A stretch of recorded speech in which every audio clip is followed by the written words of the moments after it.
Welcome to Massey College. My name is Nathalie de Rosiers and I'm the principal of Massey College.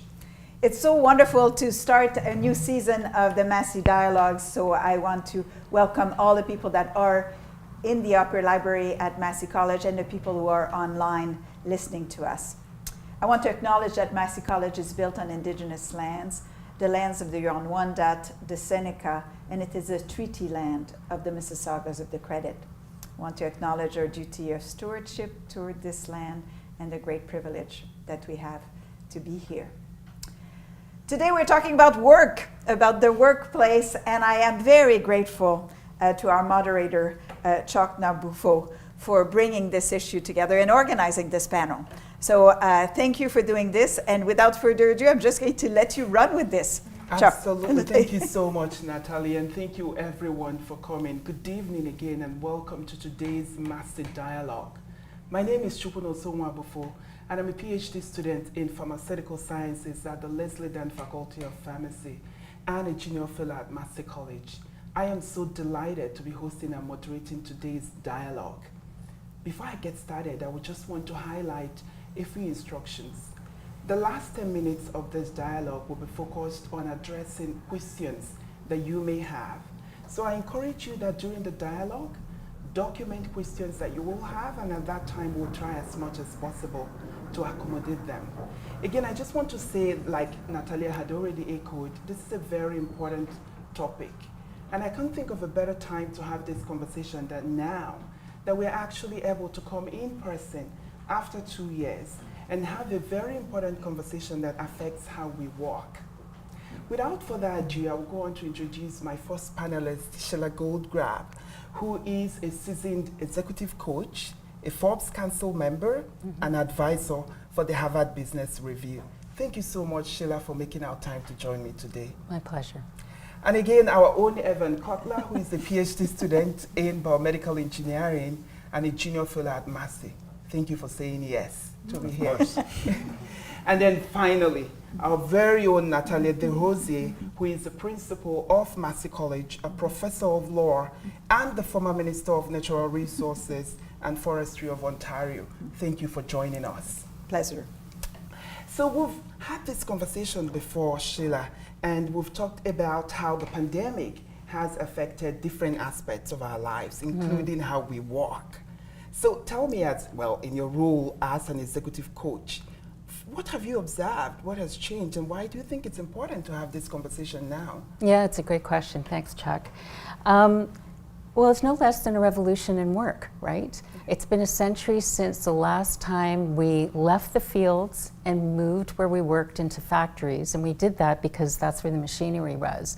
And even though we've had computers, each of us can publish, we have the internet, we haven't really shaken things up, but the pandemic did that for us.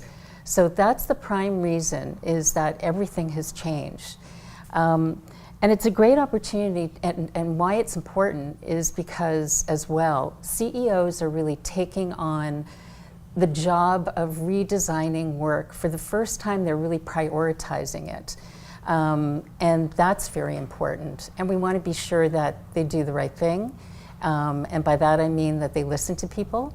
That's important. And there are a lot of people who are demanding greater flexibility. And it's flexibility that didn't get surfaced during the pandemic. I mean, it certainly did get surfaced during the pandemic. It didn't start at the pandemic. It started long ago when many of my clients and many others asked their employer for flex hours, and they were declined. And so something's changed now. A great deal has changed. So what you're saying is the pandemic didn't inspire the change. It just exposed a conversation that has not been had fully. Yeah, and I think there are many more people who are motivated to have that conversation because we were in a bind. People had to work from home. So what are some of these changes?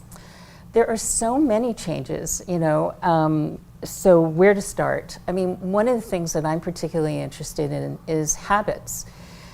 People had the habit of commuting to get to work, right? And it took however long it took, and they had to break that habit. And for some people, that was a wonderful thing. But lots of other habits got broken. When people ate, how often they saw their spouse, spending time with their kids, all those habits were broken. And it really showed us how resilient we really are to re-establish habits, positive ones, deliberate ones, that are sustainable.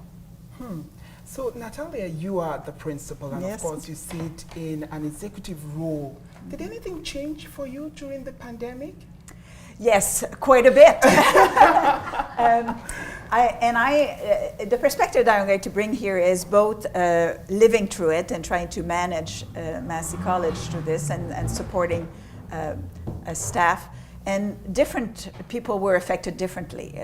Some frontline workers never changed their habits in a sense that the stress level was immense, but they had to come to work. And so you experience the difference between workers, between staff members about their ability to choose to be flexible and so on. And I think that inequality, that structural inequality got reinforced, both in terms of the reality of what it meant, but also the implication that it would have for the future as well. But the second part, I think that change that I want to address here is, I also taught a course, Law and the Pandemics, so for 2 years, and so had a little bit the ability to reflect on the way in which the legal framework around work was being tested and challenged because of the pandemic.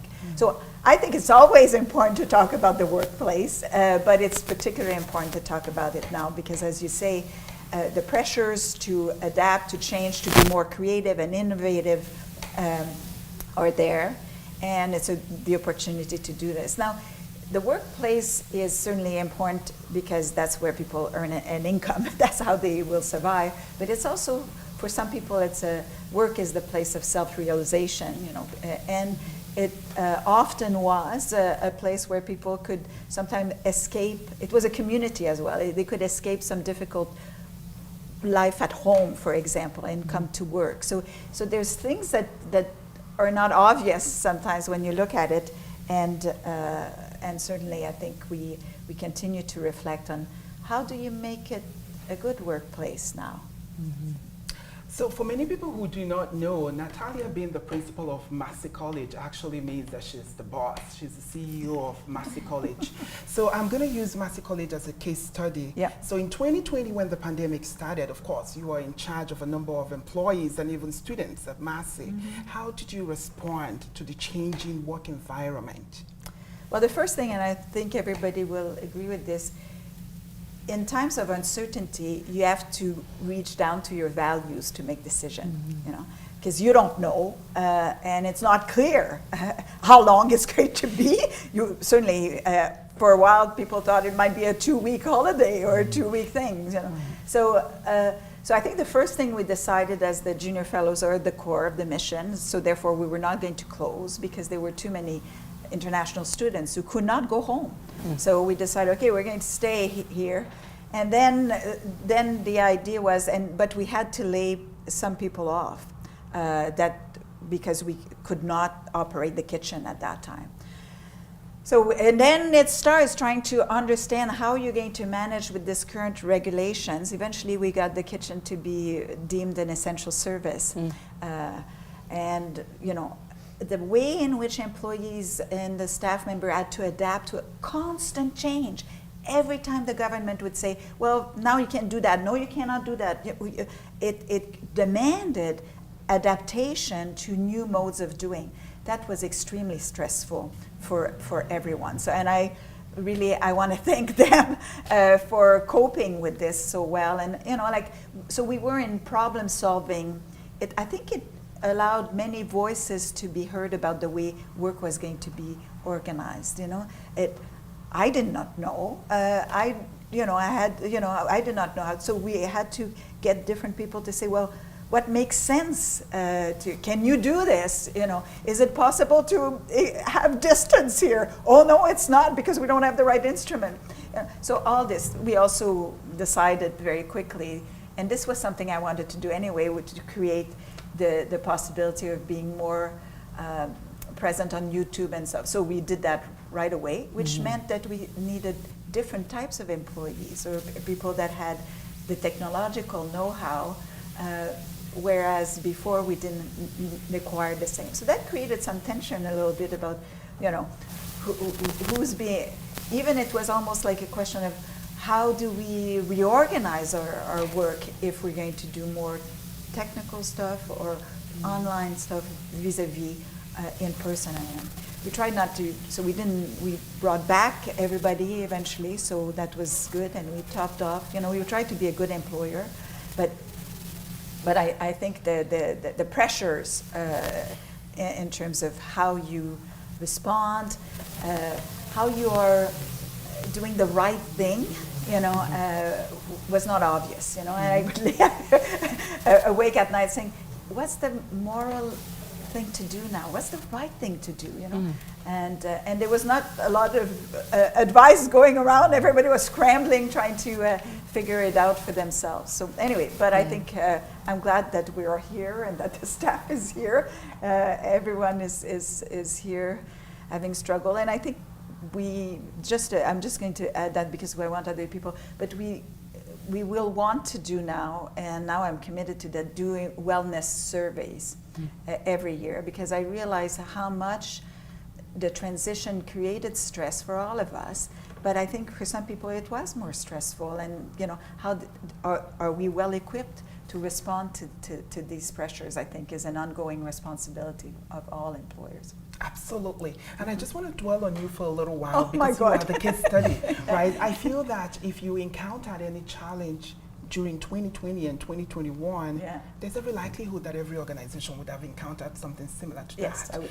And you talked a little bit about restructuring, having to let some people go, but also pulling in talent. Could you talk a little bit from your own personal experience, how you saw the paradigm shift with respect to skill sets and talent, and how difficult was it to make those important decisions?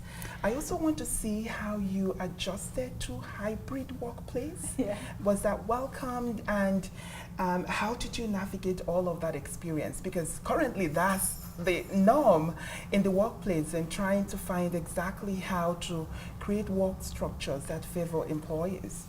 Yeah. So a couple of things on the we have long-term employees here, so we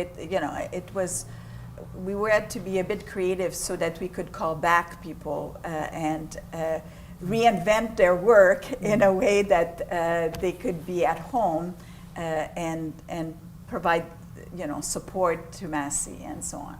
And eventually, when we got to be the kitchen to be an essential service, then we were able to call back a large group of people. So we didn't lose anybody, I think. In the end, I think you always lose some people that moved on, and I think we will talk a little bit about the shortage of work because people maybe they decided to take early retirement when they were there, or they just changed their attitude toward work, or decided that's not what I want to do. I want to do something else. So there's a higher turnover that I saw in this organization. I assume in others. In terms of how do you become a hybrid when you were really a community that loved the building? It's a beautiful building. That's what we sold most of the time in our marketing, And suddenly you have to say, you can't come in, And also because it's an older building, the computer access was not great. So there were lots of very practical issues about how do you ensure that people can actually communicate. We started being on phone, then we moved to Zoom, then, I remember our first board meeting when everybody was on Zoom and saying, "You're muted, you're not muted." It was the most inefficient meeting of them all, but it created stress in the way in which we would communicate, and whether everybody felt empowered to communicate in a Zoom environment vis-a-vis being around the table. So I think there's, Massey has also, it's an intergenerational place. So we have many of our members who are, in their 70s and their 80s. So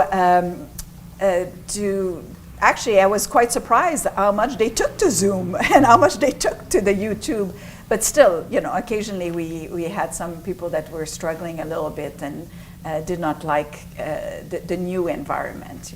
But I think for our staff, and I would probably, I'm looking forward to hearing from them themselves, I think, about how it was.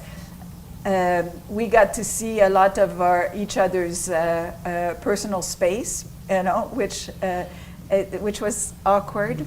You also got to know more about family life of people, because we had, children couldn't go to school, so therefore there was competition for attention on the computer. So I think that created both brought us closer, but at the same time it created a sense of, do I really want to continue to work in this way? So some people were quite eager to come back to Massey as opposed to staying at home. But not everybody is the same. I think now I would say some of the staff have chosen to have days at home, which before wouldn't have been probably possible, or we wouldn't have thought about it. But now certainly we know we can do it, so that has been, I think that's the point you want to make, which is that the flexible workplace is here to stay. Mm-hmm. Okay, so before I have Evan advocate for the student community, I want to hear, Sheila, why do you think it was difficult for employees to have this conversation initially? Why did we have to wait for a time like this, for the pandemic to come, to recognize that it's possible to have a hybrid work structure? I think, flex times? Well, actually, I disagree with that. Many people I know have been asking for flex time, have been asking for one day a week from home. Was it granted? No. And that was a challenge. I mean, I coach men and women, but I heard it mostly from women. And women who had many responsibilities at home and elsewhere, and who wanted Friday from home. And so there was a sense that if I couldn't see you, I'm not really sure you're going to be working.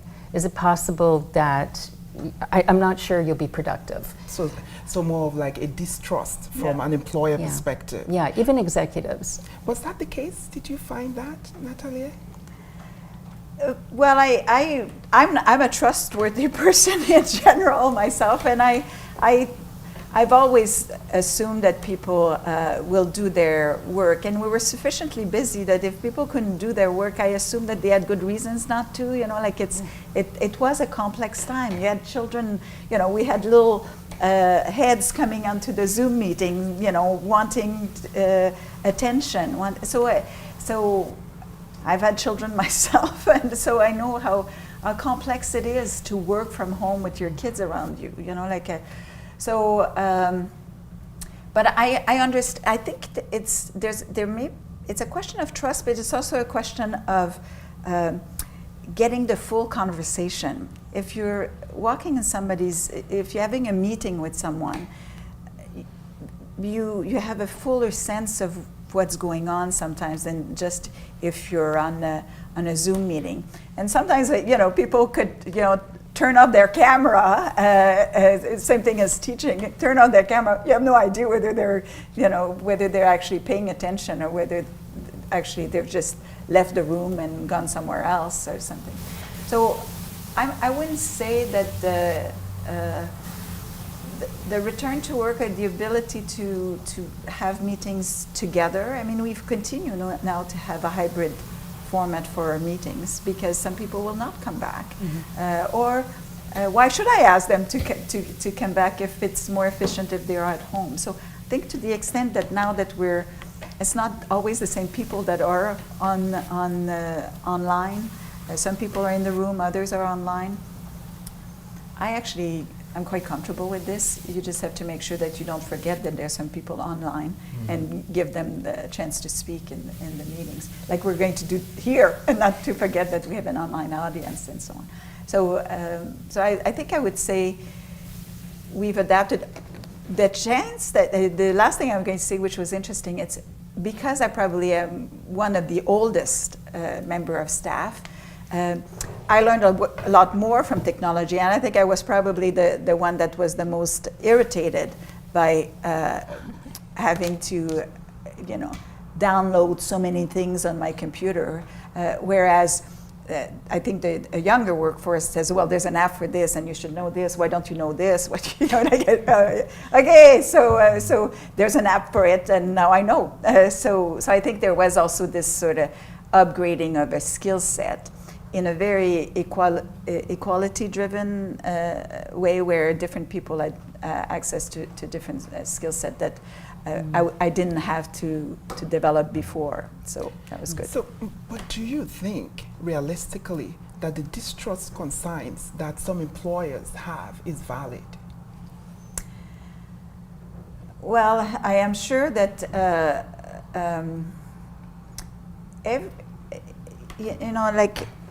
there are lots of reasons why people, even when they're at work, are not working.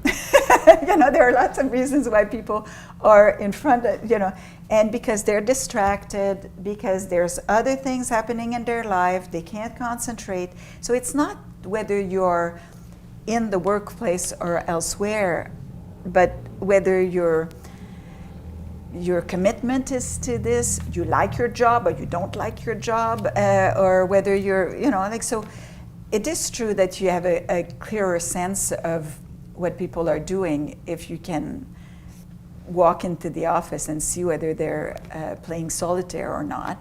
But you never do, that's not impolite to interrupt someone. So my sense is that we have to move, and that's what I believe, and I've moved more toward clarifying expectations. It's not how hard you work, is what you accomplish. So I think if you're an executive, that's the way they measure your work.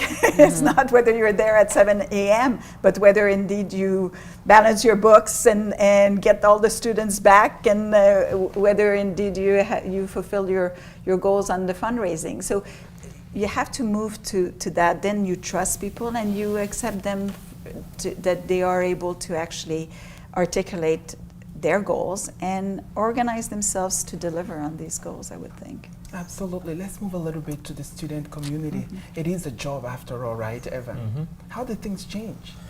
I think it depends on the student, right? So as we were just saying before the cameras came on, I think it really, really depends on the discipline that you're in. And every single student that I've spoken with, their experience with the pandemic has been different. So I've spoken with some students in the arts who found it very frustrating when for a period of time they couldn't access resources at the library, for instance, but luckily they could write from home.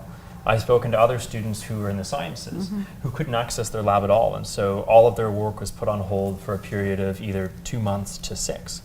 I've spoken to others who basically their research relies on human-to-human interactions, right? Human-to-human connection, and whether it's questionnaire-based or just having human participants, couldn't access those individuals, that human capital, for a large period of time. I'm talking a year to a year and a half.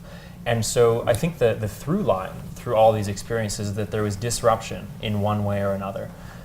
Depending on the discipline, depending on the student, there was a capacity to get some work done during this time, whether it was doing some sort of literature review or planning experiments for the future or reconstructing the way in which your thesis worked to make it a little more flexible for pandemic times.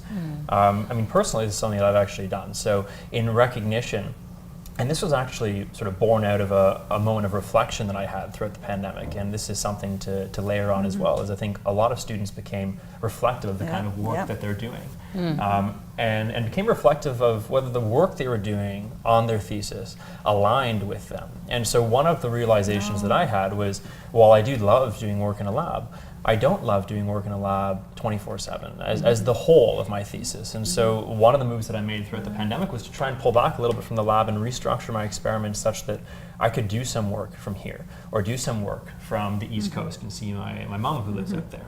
And I don't know if that kind of reflection would have happened had it not been for the pandemic. And so in terms of how it affects the students, I don't know if we have this sort of homogenous body of students where it affected each of them in a similar way. But I do know that it was a great moment for pause, for reflection, and for reconfiguration of a lot of students' projects. Yeah, I agree. I think a number of people have been reflecting really, because people were not affected the same way, especially at the graduate level. People who are doing more of a laboratory-based research were much more impacted than our colleagues that are in computational. So do you think that we should all now move or incorporate some aspects of computational research work into our projects? I mean, I think it's sort of incumbent upon us to do that just based off how the kind of work that people are doing is shifting, right? So this is completely outside the scope whether we're going to have another shutdown or not. It just so happens that the mode of which we're doing work, the context of our work is becoming much more computational as the years go on. I mean, we can sort of look at the ways in which work is shifting as the work that we do, the workforce, individuals who are actually doing that work, and the workplace. And we've spoken a lot about the workplace, but the work that we do is also changing. Yeah. And so as a student who has any sort of level of computation that may be able to be incorporated into the research, I think it's sort of incumbent upon us to do so. Not because it's more flexible or not because it permits a little bit more robustness of the protocols that we're following within the lab, but more so because it prepares us for the future, right? The future is moving more and more and more towards computation. In the fields of sciences, for instance, it's moving more and more towards machine learning and computational analysis. And if your project is liable to integration of Then computation in any way, then you absolutely should, Yeah. right? Not necessarily because it inherently makes your project better, but because it better prepares you for the work of the future. So essentially you're not saying to drop out of the laboratory research, hopefully, because we still need those data to make some informed decision in drug development, but you are saying that having a combination of laboratory skill set and computational does prepare you for the changing world that we are in, because there may be future pandemics, right? But I think there's a key point that stands out even with your story, Nathalie, right? Because Massey also had to readjust a little bit, you know, with the YouTube and other online platforms. We've seen clinical trials also change, you know, the way it's been done and incorporating a lot of computational aspects. So how important do you think that even in the research world, do you think that there are certain aspects of our research that we can apply in silico aspects too? The reason why I said this is you pointed out that some students in the arts were also affected because they didn't have access to the library. Could we perhaps have an online library?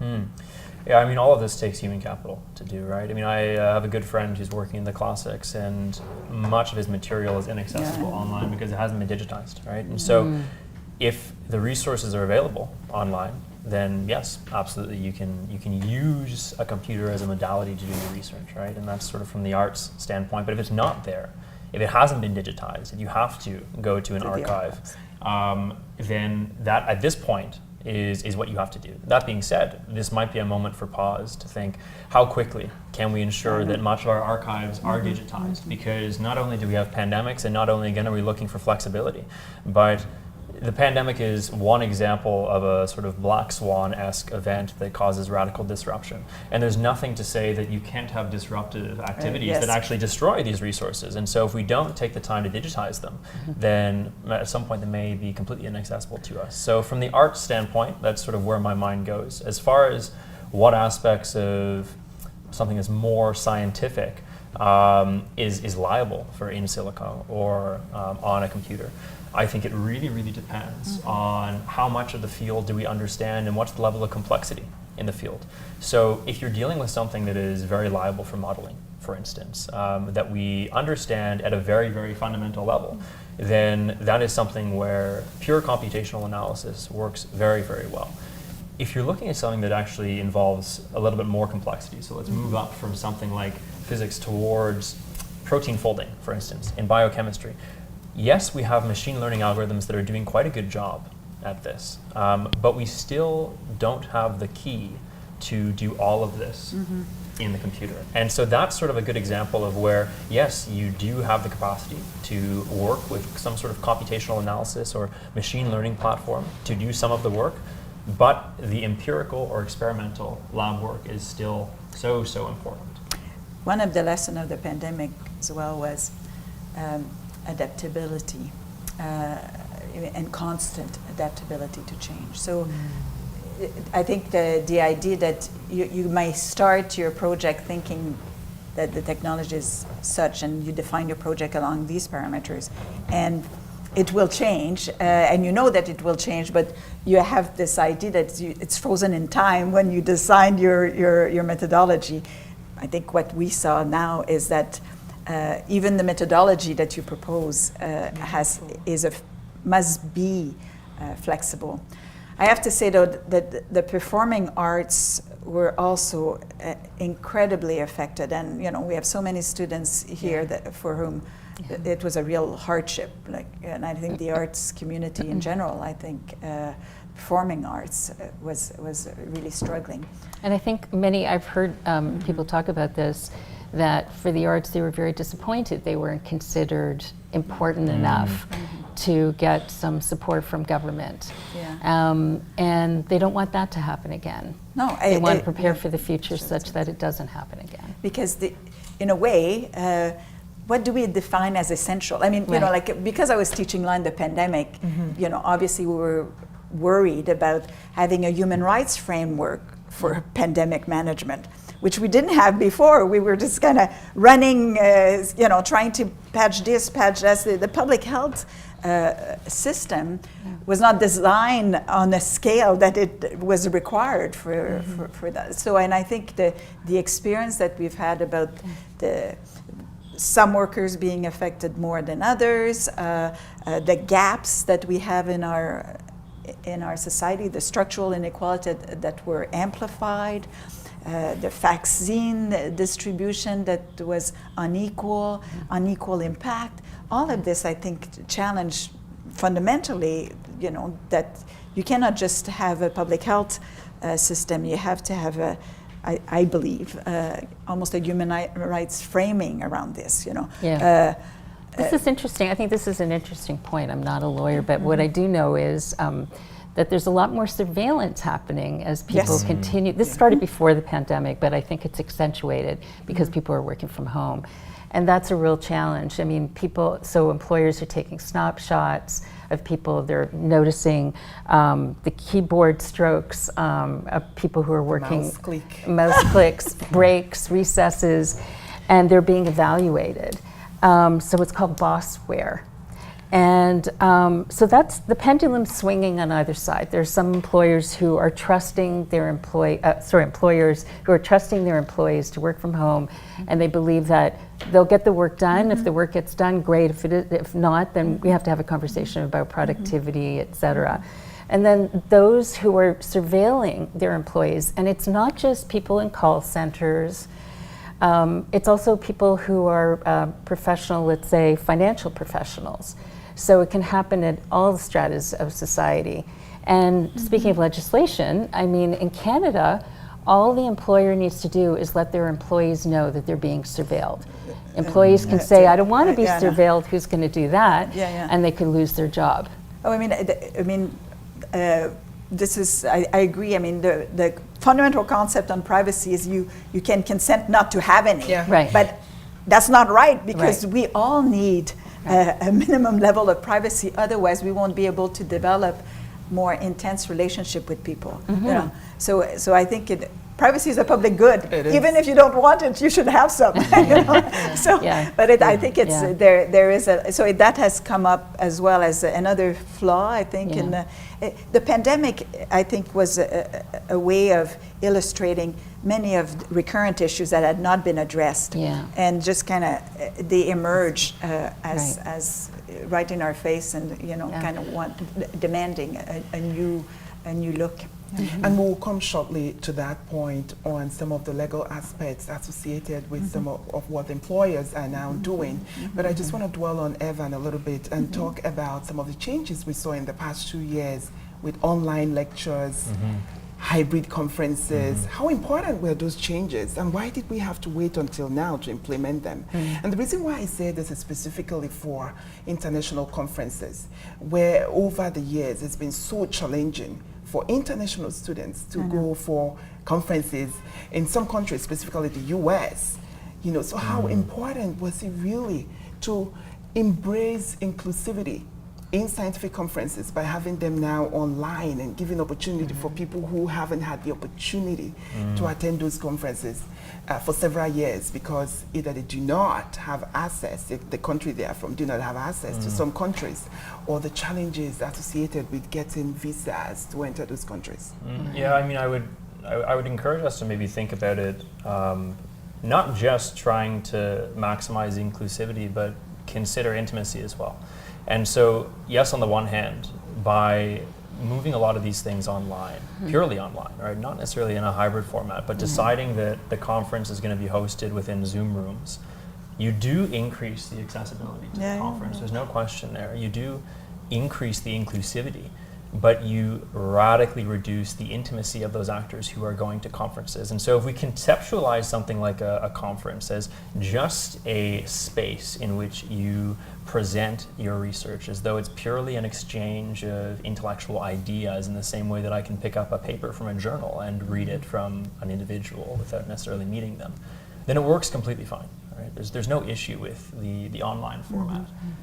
That being said, so much of at least my personal experience with conferences has been the sort of sidebar conversations that you have with people as you build your network as a researcher, as an academic, as an individual, even if it's not a conference within academia, but it's a conference for the workforce, for instance, from your domain of your vocation. A lot of the value that you get from a conference happens not on the stage but off. And so rather than think of it as either or, I would maybe suggest that we look at it as and, where how can we ensure that people who do not reside in the US and Canada, for instance, who are not in North America, still have access to the leaders in the field who can still present their research in a forum where it is wildly publicly accessible, and you can interface with multiple different individuals and maybe even have a sort of breakout room conversation with them on Zoom, without losing sight of the fact that a lot of the value that you get from a traditional conference is not in these very well-structured spaces, but it's actually in the betweenness, it's in the unstructured. And so, I mean, that's where my mind goes to first. It's not necessarily the question of why did it take us so long to do this. I mean, yes, it is nice that we finally come to a point where we do have some hybridization in the mode in which we communicate with people in our fields. But I think it's also really important to not lose sight of why in-person is important. And this is also the case for lectures. There's a reason that most universities have been driving so hard to get their students back in the classroom. And I mean, having taught some courses last year, there's a huge difference in my capacity to instruct students when I'm face-to-face with them versus when I'm looking at several black screens on Zoom. And when there's a bunch of black screens on Zoom, I could very easily record myself in my room and post it online and have them watch it, and there's zero difference. And some people would say, well, what's the difference there, right? You're still disseminating the information to them. There's no issue here. They can watch on their own time. Asynchronous is fantastic. However, the asynchronous aspect of school is sort of the analog of the textbook, right? You can interface with the material, you hear someone or you read someone disseminate some information to you. But the back and forth, again, the betweenness, is where the richness of a classroom experience really comes to bear. And yeah, you can have some of that in the context of Zoom. You can create these breakout rooms where students can chat with each other. But again, just speaking from personal experience, there's a big difference in terms of me clicking a button and popping up like a ghost out of a genie's bottle in a breakout room and me walking over to someone's table and being able to have a one-on-one conversation with them. I think there's two issues on the conference side, we had already suggested that because of climate change, maybe a sustainable model of conferences should not require that everybody travels by plane, but also, so no, I'm serious. Like I think that the idea that you should always have an hybrid format to diminish the cost and the cost of the environment of the conferences, I think, should become best practice, I would think, with the view, and I think your point is well taken, of not just being, but creating real hybrid, where you can actually have breakout rooms and communications or ways in which you can create some form of engagement. The second point I wanted to make, which I worry that it's not just because people say, oh, it's be nice that it's going to be so good for us to be all together in one room. I think there are lots of real estate that has been dedicated to certain function in society. And some of the owners of that real estate are quite worried if nobody goes back there, you know. So I think one of the issue is we have a housing crisis, and we have all these towers where people now partly may be willing to not occupy constantly. Is that an opportunity to resolve some other issues, for example? But I do worry that behind this sort of let's go back and have a real good relationship in person is so much better. There's some motivation behind it, which is, hey, I've invested all this money in this real estate, and better, workers better come back so that I can continue to rent to different corporations to occupy my office tower. Sorry, go ahead. Yeah. And I'm worried. I often have conversations with my clients about visibility. Some of them are okay with going into the office 3 days and staying at home in their home office for 2. But I often ask, how visible are you? So it isn't just on the Zoom calls, of course, but it's also, if we looked at the time before COVID, it was about, having the chit chat in the hallway and so on and so forth. And chronically, there have been a lot of women in particular, not all women, of course, but a lot of women who haven't really paid attention to their visibility. They're ambitious, and their head's down and their sleeves are up and they're hard at work, but they're not necessarily visible. In other words, they don't necessarily communicate the value that they provide. They figure the work speaks for itself, and that isn't always the case. It's not always a winning formula. Yeah, I want us to talk a little bit about habits. So when the pandemic started, I discovered that the outcome was different for a number of people who worked from home. Oh, yeah. I had this one friend that works in the bank, and she told me when the pandemic started that when she moved to working from home, her productivity decreased. Yeah. And then there's this other person, not in the financial institution, that had such an immense productivity with working from home. Yeah. And I was just thinking about it because I was at Gilead when the pandemic started, and we had a number of lectures on, how to design our work from home office and all of that. And I wonder if habits, the structure that you have at home and the routine that you follow actually affects your own outcome. Can you talk a little bit about this? Yeah, because it's I know a great you've point. had a number of clients over the years. Yeah, and I run a habit lab for women, women leaders. And so it's much more than the furniture you have in your home office. Yeah, it's, if you're not used to working from home, then for many people it was a big adjustment. Maybe they wanted it, it was still a big adjustment, right?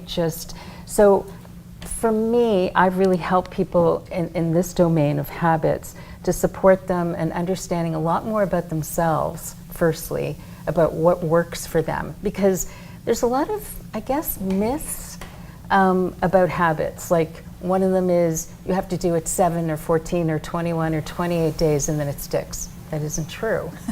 Or if you get advice from your friend who designed a habit and you took on that advice and it didn't work for you, you feel like you're a failure.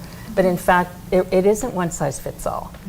And so there's actually the mechanics of habit formation, and that's something that I do coach on. But it's not a surprise to me that for some people, they flourish because they work from home and others did not. And I would say it also depends on the home. Some people have a noisy environment. Some people have to share their workspace. So I think that was part of the other inequity, wasn't it? In this is some people had a very nice home for winds, with a nice backyard and a nice view, and certainly I think it was far less of a hardship than if you were in a crowded apartment with very little access to park to go and walk. So again, it's habits, but it's also possibilities and the environment matters, right, in your situation, a little absolutely. Bit, I mean, I think you'll like this because I know you worked in government in the past, and I think it was year one of the pandemic where I was coaching a director, which in the Ontario Public Service is an executive level. It's at the executive level. And she told me that she had to lock herself in the closet when she had to talk to her deputy minister because her kids were, she lived with her kids lived with her. And there was sound and it travels, and it was the only place that she could get peace and quiet. It wasn't in the dark, she had light on, and it was a little spacious, not hugely spacious. But that's the extent, you know, and many more dire situations. I know that leaders that I've coached have talked to me about talking to their managers, you know, while sitting on a bed and talking to the camera.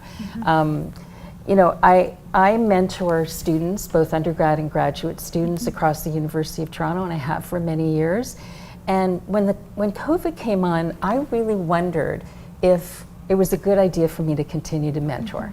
Because I thought, you know, I know that I can be of service, but I don't know about frankly, my level of satisfaction. Because I like to meet with people. I want to go for coffee, I want to take walks and talk.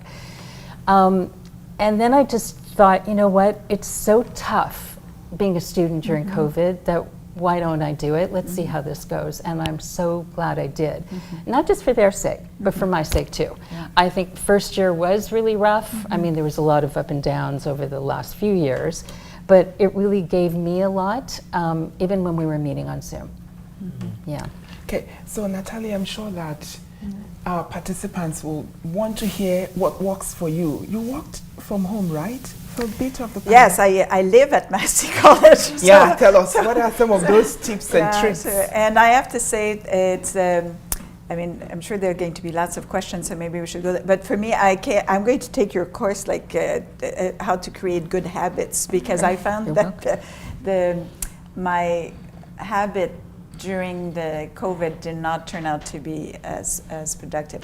I used to love to go to work. I like to walk to work. I like to think from the moment I leave my door to work, and then I'm completely focused. But you reinvent yourselves and you create some little tricks, some rewards actually to be to do so.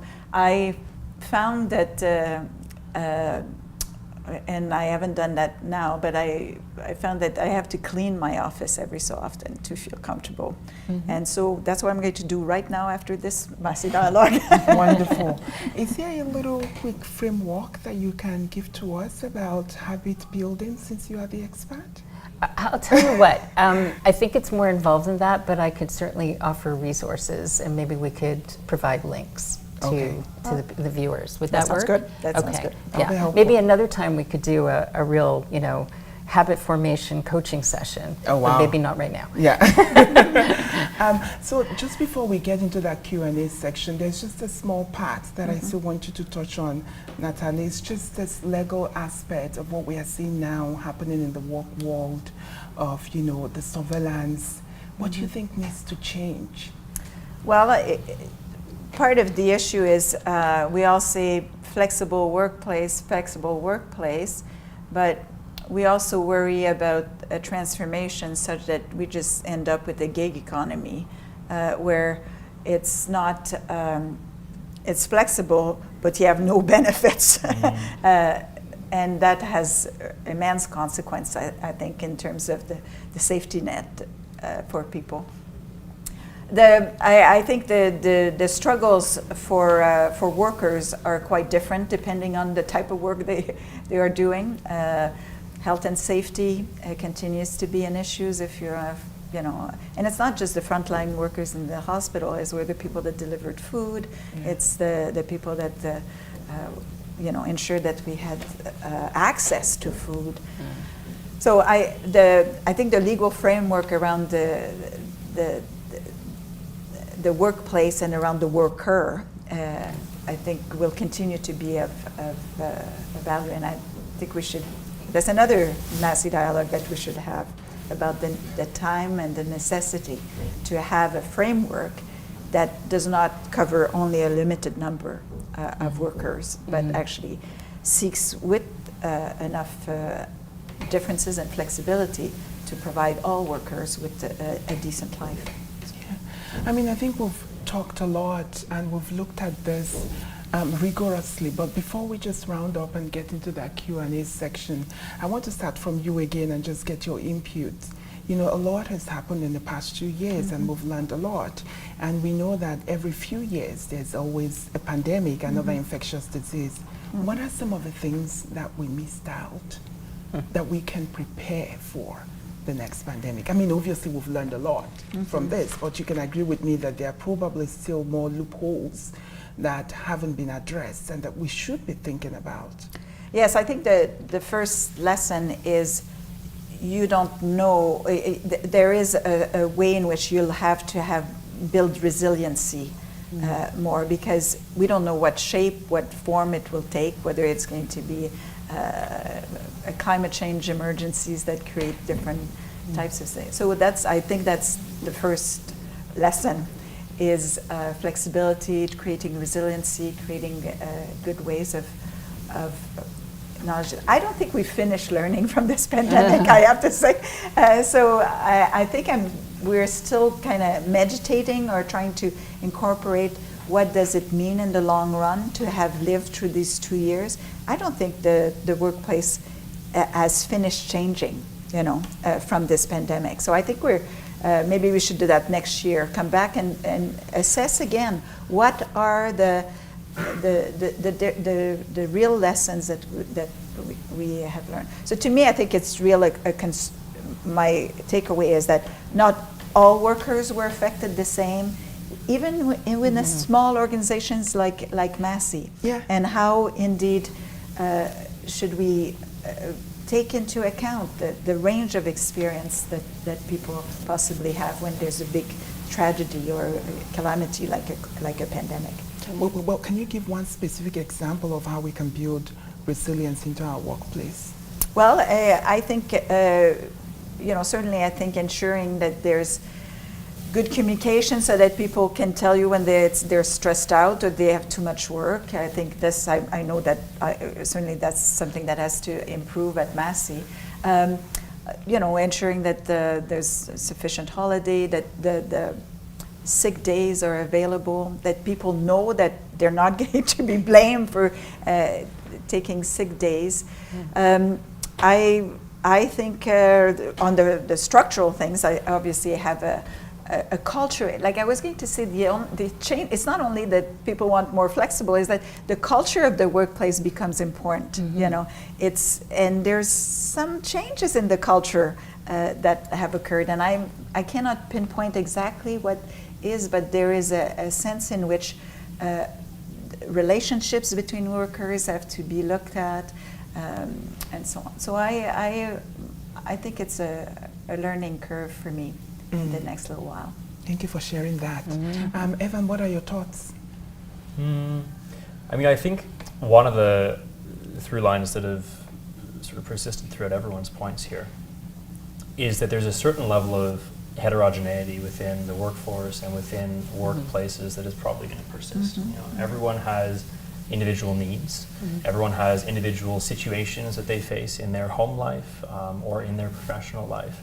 And recognizing this and radically adapting the workplace to suit not a one-size-fits-all situation, but more of a sort of flexible, dynamical system, that builds in resiliency, right? And all of this is sort of trending towards, I love Nassim Taleb's idea of these anti-fragile systems, right? These systems that can make it through disruption and not just hold their way, hold their own, and be robust and resilient, but actually grow from that disruption. And I mean, we may be in a transitionary period right now where we've had a shaking of the system. The system is now in flux. And the question is the workforce, is the workplace going to settle down in a way that is, again, homogenous, right? If we look at the past 70, 80 years of what the workplace and the workforce and the kind of work that people do looks like, there is a relative kind of homogeneity to it. I mean, this is one of the things that I was thinking when you mentioned these two modes of doing work right now. One is heavily surveilled and one is not. I do wonder, given that we're in this state of flux, is one just going to outcompete the other, right? Do workers have the option right now to say, actually, I don't want to be surveilled 24/7. I would rather work for a company that does not surveil me all the time. And this ties into the transitionary time that we're also seeing, not just in the workplace and the kind of work that we're doing, but the workforce itself. We have the baby boomer generation that is aging out of the workplace right now. There's going to be a massive vacuum at the top echelons of society right now that need to be filled. And we have a reproductive replacement rate across the Western world that is well below what's necessary to keep up the base population. And so I think what we're looking at moving forwards is just massive flux, massive change, and probably a persistence in the kind of heterogeneity of doing things, of doing work, of being a worker that I don't expect to go anytime soon. And so that's me being sort of optimistic, thinking that you're going to have a landscape that is radically changed from what we see today, what we saw a decade ago, and that workers will probably have optionality, right? And if that's the case, then I predict that we'll see a beneficial trend for the worker over time. That while we may be in a period of real change right now, the workplace for most individuals will trend towards something that better accommodates the human experience than it has in the past. I hope so. I think people need protection. I think leaders have learned that the soft skills, or so-called soft skills, that everyone talked about pre-pandemic really had to come into play. You had to ask about how people were doing, show concern about them, check in with them. And the leaders who did that got great benefit from their teams. They were leaders of high-performing teams for the most part. And the leaders who didn't, who just kept on trucking away and expecting a lot, their employees kind of went into withdrawal, meaning they didn't necessarily share themselves and share their concerns and their worries, and many of them are burned out.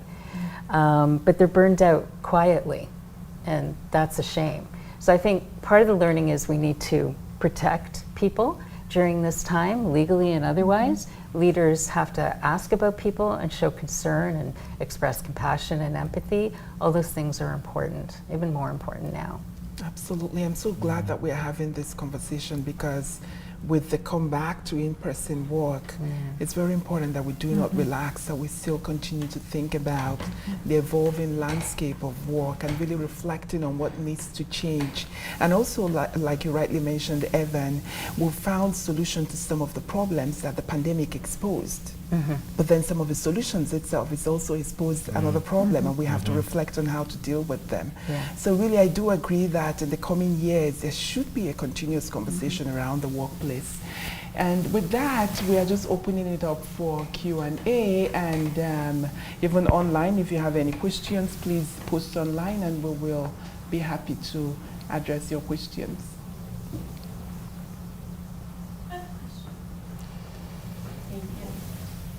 And this is for anyone who wants to answer it, but I was just wondering, do you have any advice for employees who are struggling with that sense of belonging or community, especially if they are a new employee in this remote or hybrid work environment?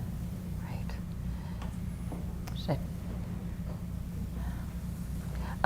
Sure, I'll go first. Well, when you think about it, not much has changed. I mean, a lot has changed and not much has changed. It's one of those this and that, and I think our whole conversation has been this and that, surveillance and not, and more trust.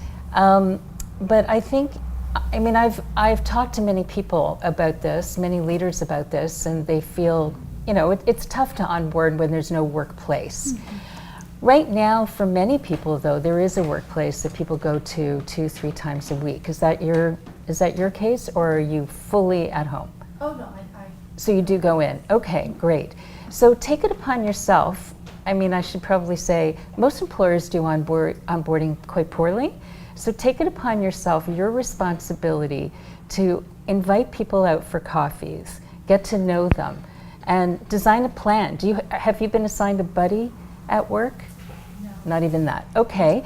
So then the responsibility is yours, and I really encourage you to invite people out and get to know them one-on-one invite yourself to other people, like other departments' meetings. I don't know what you do, but that probably will work too, to just increase your exposure and your understanding of the business, if it is a business. That will help too. Is there an opportunity, I wonder, to talk to the person who is your manager about your needs as an onboarder? I mean, for sure. There is. Yeah. I think it's just a little harder when you're not there Yeah. all the time and everyone else isn't either. And I would say what I found that the stress of the last 2 years has meant sometimes that you're far less thoughtful than you used to be. You know, and I say that about myself. You know, like that.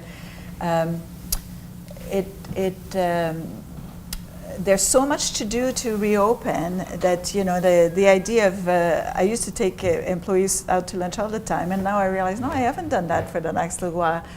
So it's interesting how the good reflexes that existed in the past have to be relearned. Even at Massey, you know, we have to relearn as a community to actually talk to each other, because for, you know, people were in bubbles for 2 years, or, you know, for a little bit. It was all about distancing from one another, and now we're trying to be back. So there's a lot of old social skills even that have been lost a little bit. I also find that in the communications that people, you know, the emails I get, there's an abruptness and a lack of politeness compared to before. And I don't know if it's just people are irritated, life has been hard, they're annoyed. Let's share it all out, you know. So I'm still struggling a little bit in trying to see how much of the social norms have been changed. I mean, we all see what's going on in the political life in terms of changing norms of communications. Has that also affected the small skills or the, you know, social skills that we had developed for a long time, and you know, for 2 years we didn't have to practice them very much, except with a few friends. So I don't know. I pause and you know, think sometimes about that. Yeah, I agree. I think that the body program is really very helpful for new employees, but also we must anticipate that there will be changes in our social interaction. For the past 2 years, we've been communicating virtually. And so we must anticipate that as people come back, it will also take time for us to relearn now and appreciate the importance of human interaction. And, you know, like you rightly said, there's so much stress too with people trying to adjust to this new phase. And I think it's very important that employers also take time to reflect on how the employees, especially new people, may be dealing with this rapidly evolving landscape. Employers have to take heed, because if in 6 months or so you still don't feel a sense of belonging, then you're a flight risk. So it's in their best interest to pay attention to that.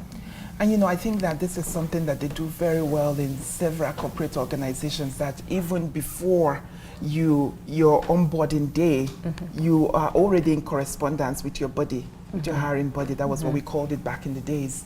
That even helps you navigate. In my own case, that I had to move from Saskatchewan to Alberta, to navigate, learn a little bit about the city. Those are really very important. And they are the people that will serve as an avenue to introduce you to other people in your organization. So it's very useful. Do we have There were some online questions I saw. Oh, okay. So I see a question here that says, much of the conversation around remote work seems to be centered around the idea that it is a perk, especially as it relates to public servants. Isn't the most important question, does it work? That's a good one. Yeah, I mean, I would sort of repeat what I said earlier, where I think it depends on the context. Right? I don't think you're going to have a situation where it either works or it does not work. And I think employers and employees are going to feel this out for their domains over the next year or two and decide what aspects of the job that we do are liable for online work and which are not. And those that work quite well will stay online in all likelihood, and those that don't will return to in person. But again, I don't think there's going to be a one size fits all. And also, I think it demands of workplaces generally to identify the value added of in-person meetings. And that's a good process to have it's deliberate. If we're going to meet in person, there better be a good reason for it. Yeah. And let's make it productive, because people have had to change their habits of staying home to come. So that deliberateness and that questioning should I think be helpful in terms of productivity and in terms of aligning work culture with outcomes or whatever is expected. I think that the question was, does it work, meaning does it have the right results? And I really do think that we should be looking at those results, really. We should be evaluating work from home based on performance. If you have a 5-man employee and it's working for 50% of the people in the team, then we need to investigate why it's not working for the rest. And we have to, again, embrace that culture of inclusivity, where we are really not penalizing people for some of these deficits, but thinking of how we can work with them, to figure out if there are certain needs that they require. But I do think that it is case dependent. But I'm a scientist and I believe in piloting. Like if you had told me that it was possible in the pharmaceutical sciences, for example, to do a hybrid system, I wouldn't believe it. But we made it work, right? We found a way around it, and right now, some people in pharmaceutical industries are still able to work in a hybrid mode, right? So it will be very useful to pilot some of these things rather than just anticipating that they may not work, but actually look at them and again evaluate the results that you get out of them, and not only quit. Don't just say, oh, we are not going to do it because it, based on historical data, this is not correlating well with the performance results that we've had in the past. But to ask the difficult questions. Why are we getting those bad outcomes? What can we change? What are some of the conversations that could be had? Could it be that employees need additional training? Some organizations even went as far as providing counseling opportunities for most people who started working from home back in 2020, just because there was a lot of stress. You had kids at home, to take care of, and then you're adjusting to this whole new environment. So I think the idea is not just whether it works. I think it's really looking at historical data, matching up performance data, and also asking difficult questions as to why is it not working. There are certainly some fields and some organizations that, of course, it's possible to do a hybrid system. But also employers have the hidden concern about, well, we have this real estate property that we don't have people occupying, and again, there are some organizations that really thrive. Their core value is teamwork. So the question becomes, are we losing teamwork as people start to work from home, right? And how can that affect a holistic performance result that an organization gets, where people come together and brainstorm? And even when we move to online, what about the Zoom meeting Overwhelm? I really learned when we started this remote Zoom meetings that we waste a lot of time on in-person meetings. Yes. And and it was true because you get a calendar invite for Zoom calls and it's 30 minutes and 1 hour. You all get the notification when that is more than 30 minutes, right? Trying to really signal everyone we're staying over time, right? And so these are some of the things to really reflect on and not just discard or qualify it as whether it works or not, but it's case dependent. And even in cases where it doesn't work, I think it will be useful to evaluate and do further investigation. It's a time of experimentation, right? And that's good and bad. There's some, crazy instances where, people are working from home and then they are obligated to come into the office, and then they're at their computer having a virtual meeting with the others who are at their home office. That doesn't make sense, and that's what's going on, and it's going to take some time to work itself out. Absolutely. Are there any more questions? Okay, so in the absence of questions, I do want to thank you all for making our time to have this conversation. I think it's very timely because we've just returned to in-person. As I was telling you, 90,000 students back on campus. So it's really nice that we've had time to discuss several aspects of the workplace. And I hope that this really creates the foundation for a conversation that still needs to be had over the years as things evolve. So thank you all, and I hope you all have a good evening.